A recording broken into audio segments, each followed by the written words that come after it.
festival, so we're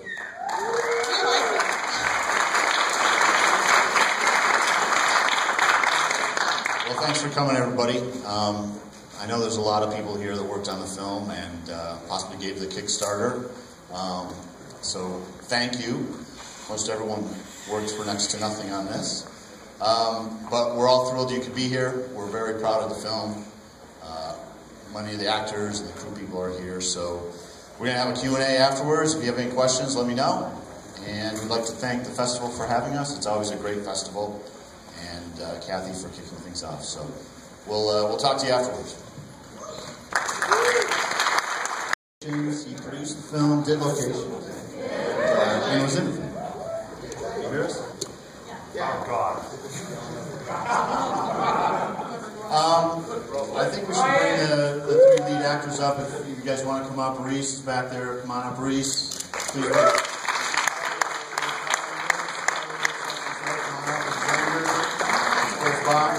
Josh and Jeff, if you guys want to come up. I don't really care. Anyone who wants to come up. We have so many people involved in this, and so many people play such a huge role that if you were in the film, raise your hand if you were involved in the film or you dictate. So there's a lot of people here. So, anyways, good job.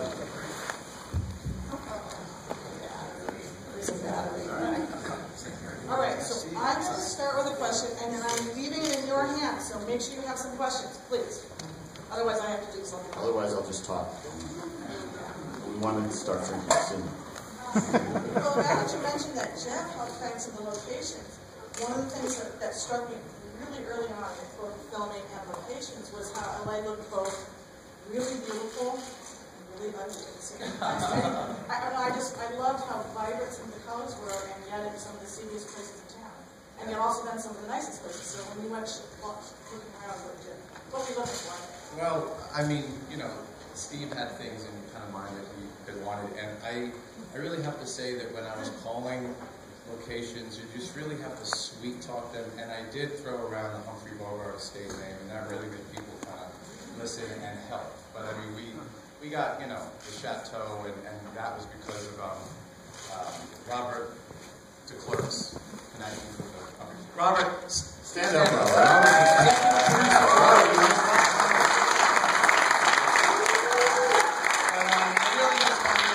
Talking everybody, threw around that name, and it really went a long, long way. Rhys, how'd you like the film? I thought it was great. All right, do we have any questions, or do I have to continue asking? Oh, right here. Question. How did you find the financing for the film? It's a short but long story, as they all are. This film sort of came out of a frustration of what all filmmakers have, especially around the Hollywood part of town, is that you get scripts that may be really good, you take a lot of meetings, people make a lot of promises, and then 6 months later or a year later, things aren't happening. So we had a script in development. I was partnered with Josh and Jeff on, and it was lingering, and I said, I'm going to just write a script that I know you can do for next to nothing. And I did, and because I wanted to make a film. Filmmakers want to make a film. So I wrote the script very quickly. I wrote this script in about 3 weeks, I think, very quickly. And decided to try the Kickstarter route. And this was about a year and a half ago. And it was kind of before Kickstarter had gotten the big news that it's gotten in the past year. And in the midst of that, out of nowhere, I got an email from the estate of Humphrey Bogart that Robert is part of. And they'd read the scripts, and it has a little bit of a nod to a name of a Bogart classic, In a Lonely Place. It wasn't meant to be that. The stories are completely different. But they'd read the script that I put online and called me and said, we'd like to be part of it. They signed on as executive producers. And I probably won't tell you what the budget is, but if you look at the Kickstarter page, it's not much more than that. We made this movie only because of a lot of people in this room. We made it for next to nothing. The cab, I bought the cab on Craigslist. I still own the cab. If he doesn't do so well, I'll be driving you to the airport. No, that was a double cab that we flew up. We still have the original cab. I bought 2 cabs. So that's the long story short. All right, I'm going to run down the line. For the actors, I just want to know how you guys got involved in the film and what made you want to choose it. I blame Carly. How about you? I blame Rhys. So. He does work. Well, no, Steve wrote a really great compact script, and you know, we met at a taco stand or something. And the rest is history. I felt like I was Billy Walsh. You know, Rhys plays Billy Walsh in Entourage, and I felt like I was the guy there because I had to do all the talking. Rhys is a man of few words, as you can tell. You know, Give the mic to interestingly, Xander. this movie was pre-Uber. Yeah, we should do an Uber version. Uber is one of the sponsors. Xander? Well, yeah, I was walking the streets of Montreal, and I got a call from Carly, or was it a text? I think it was a series of texts back and forth, saying there's a script, there's no money, but it's a great script, you ought to read it. And I said, okay, and I read it, and I loved it, and I had to do it. And then I remember somehow the manager that I've since fired almost killed it for me so that I couldn't do another something for nothing. And I was just so happy when they didn't screw that up, and I was able to do it. And I have my little pithy quote is, never made a movie for less, never enjoyed making one more. Such a pleasure.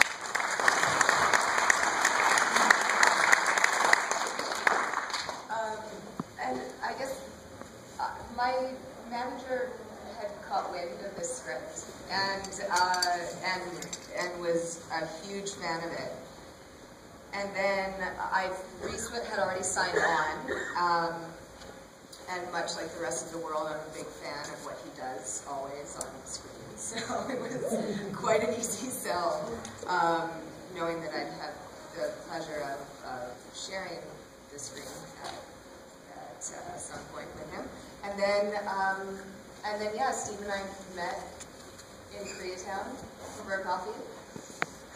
And I felt very, very grateful to be able to be a part of this. Coming from Canada, this is sort of like the spirit of filmmaking in Canada.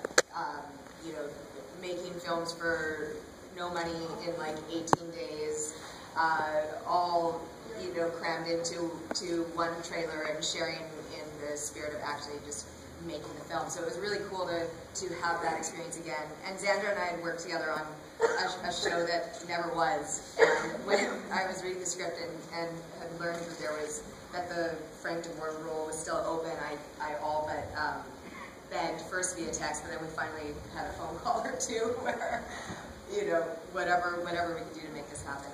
You know, Can I have a round of applause for these 3 guys?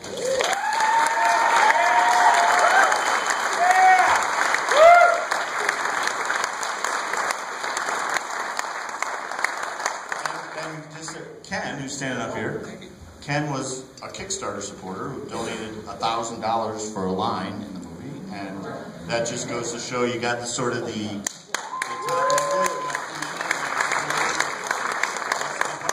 Actually, I got stuck up here. I thought everybody was coming up, and I didn't know how to get down gracefully. Yeah, I did get involved in the Kickstarter project, and while I was talking, I think it was with you, Jeff, we were talking about the relationship with this film and the Humphrey Bogart and Santana films. And I had to actually suggest my part because he was pretty reluctant to put me in. And I actually came up with the idea of doing an homage to Treasure of the Sierra Madre. Excuse me, sir, can you stick a fellow American to a meal? And that's kind of what my little 15 Seconds of Fame was based on. So thank you guys, I appreciate it.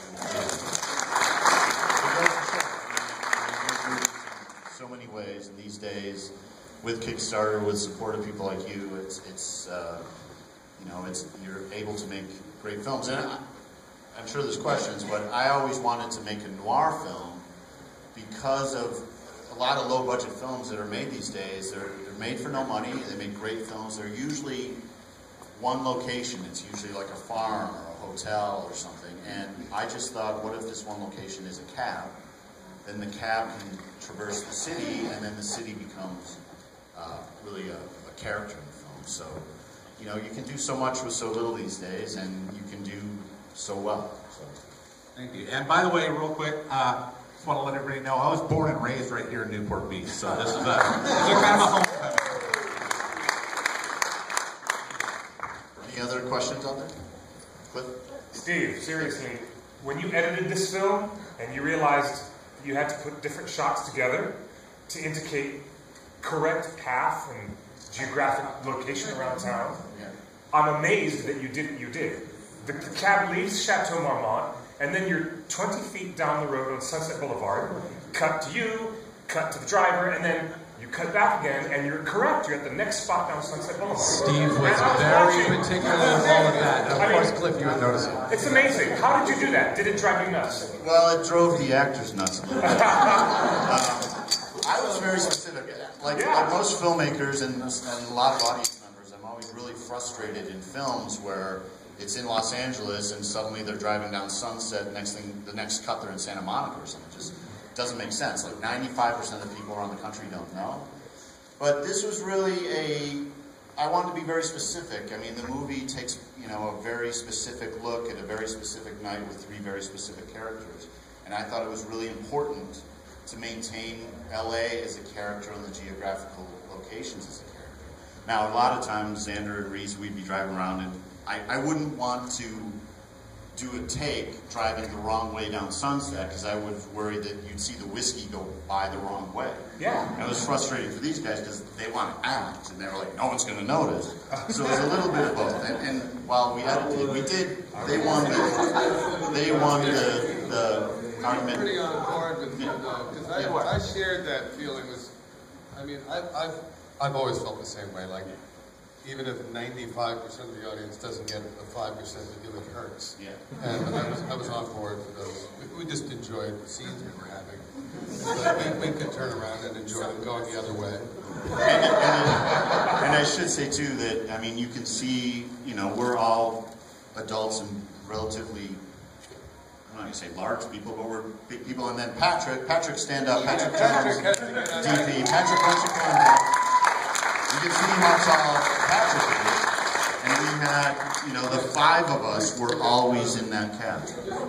Yeah. All of us for 95% of the movie in a cab together at the same time. Their knees up here at the camera. Yeah, we touched plenty of body parts. It was a very personal film. In one cab. Yeah. Concept of what was going on. Any other, we have time for a couple more questions. Any other?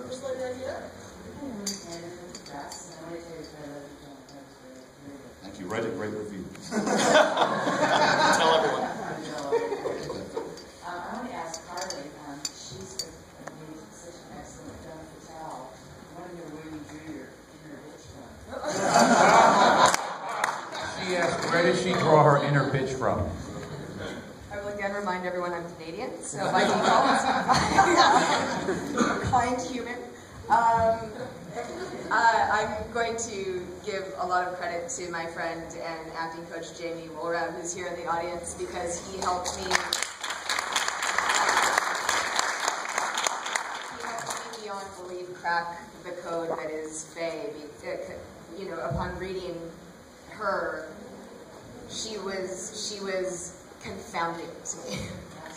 And you know, I still, of course, I'm my worst critic, so I'm watching her, you know, but it's sort of like the job is never done, which I think is the spirit of Faye as well. It was like, when was she going to stop?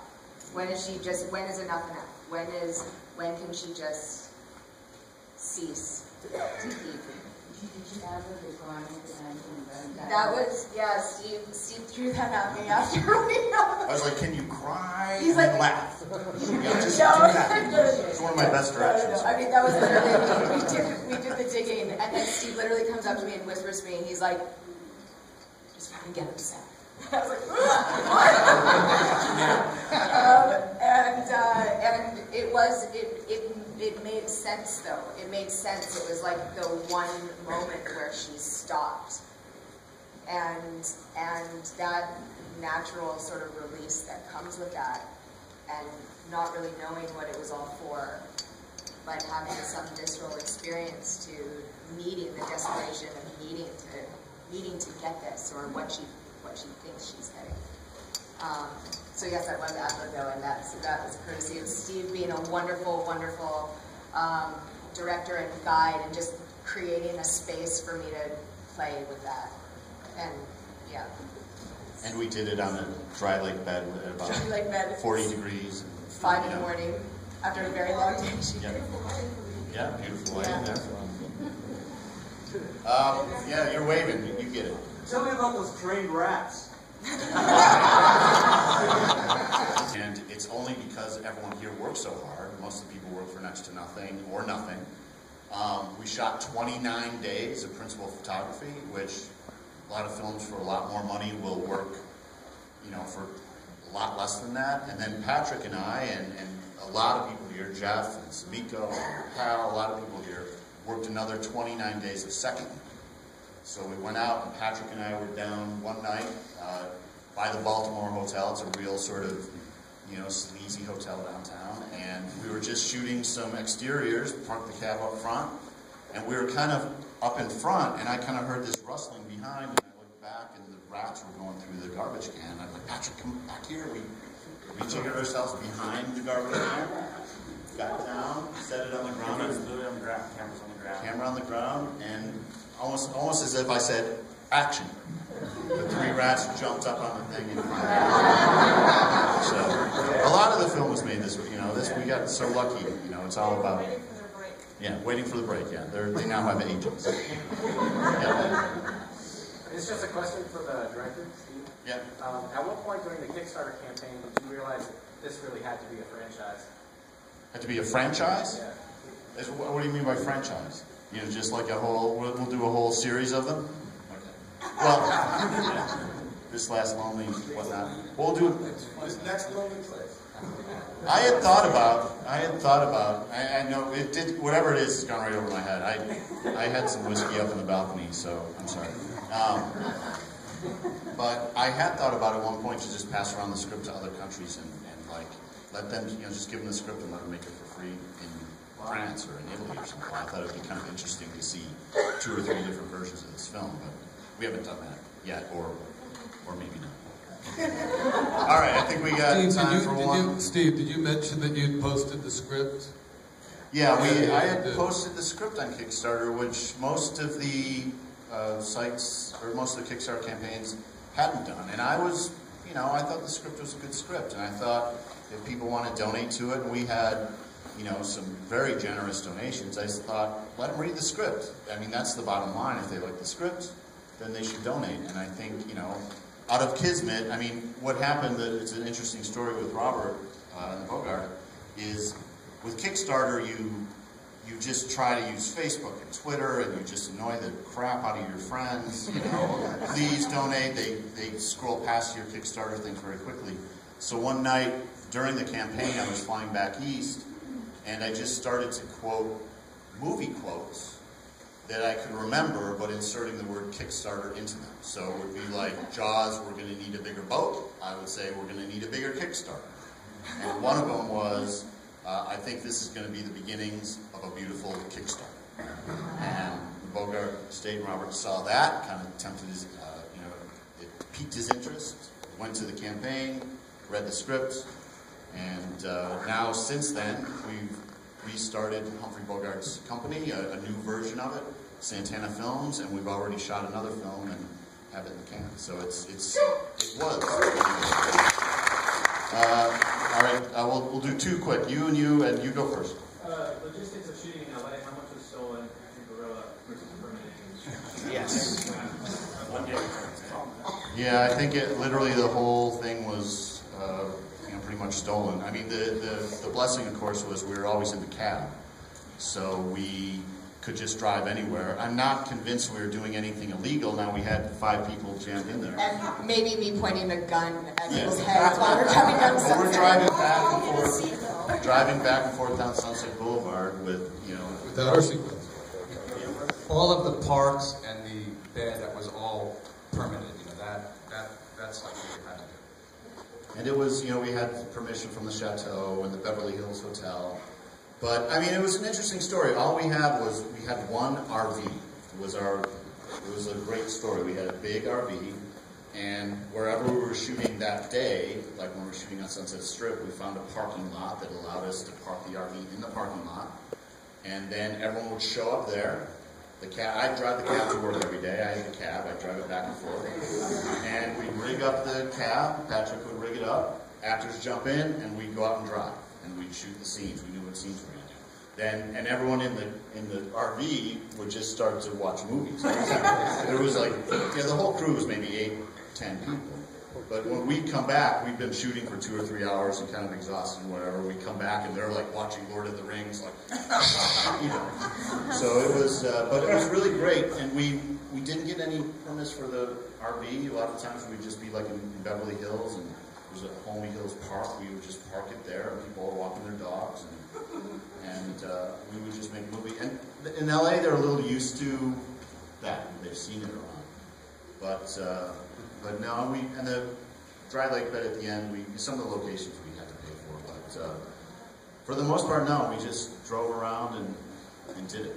You got pulled over once. Yeah, Rhys and I got pulled over one time, but that was after we shot, and it was after we'd shot at a place that we actually had permission to shoot, and it's mostly because I forgot to change the license plate on the back of the cab. That's like kind of a movie license plate, and I forgot to change it. I had that gun at the ready, though. I was ready to take it. Yeah. What the license plate say? It's a secret. All right. Anyways, that's a short answer, or long answer to a short question. One last question. What kind of cameras did you use? We used the camera Right there. Yeah, we used that camera right there. This is the camera. Andre's one of the co-producers, and that's the camera we used for the whole movie. It's a Canon 5D Mark III. We needed something small and compact that would fit well in the cab because we couldn't fit all of us with that camera. And it really worked out well. Patrick and Andre and I and a number of people did literally 3 or 4 weeks of testing about the best way to rig the camera in the car and what angles we could get. And it's a little difficult, right, Patrick? I mean, it's like shooting a scene around a dinner table. You're just in a cab the whole time, so how can you tell a story visually in there? But Patrick did a bang-up job of finding the right angles, finding the right lighting. I mean, we just had these little tiny strips of LED lights that he would oftentimes velcroed up to the ceiling. They'd often fall in the middle of the scenes, right in the middle of some dramatic moment while Xander's, screaming and pointing a gun, and then also big strip of lights would fall down and just sort of. But it worked out really well. I mean, one of the things I'm really pleased about with how it looks, and a lot of that has to do with Patrick, but a lot of it has to do with all the testing we did beforehand and figuring out a way. It's not it's not easy to keep that camera when you're in a cab steady. It would always jiggle. So we finally figured out that if the camera jiggled with the cab as opposed to just jiggled, like once it jiggled it would shake, but if you locked it in tight enough, we started with one thing, we went to 2, and finally 3 monkey bars going this way and suction cups onto the window, and then a little tripod. Andre following us with the sound. Yeah, and then the sound was interesting too, is that, and Ugo's here, Ugo should stand up, and Jonathan Hartman too. Where's Jonathan? He's a composer. Jonathan's there.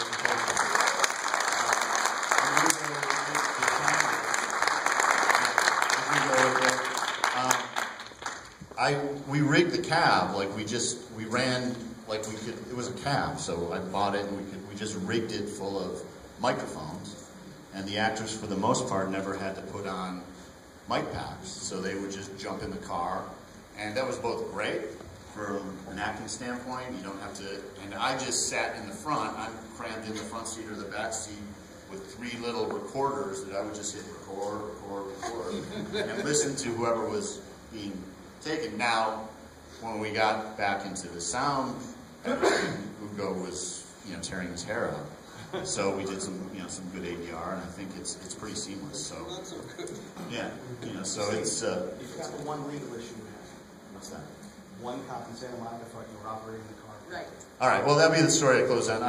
After I was editing, I kept the cab. I still have the cab, and I parked it at my place. And I got.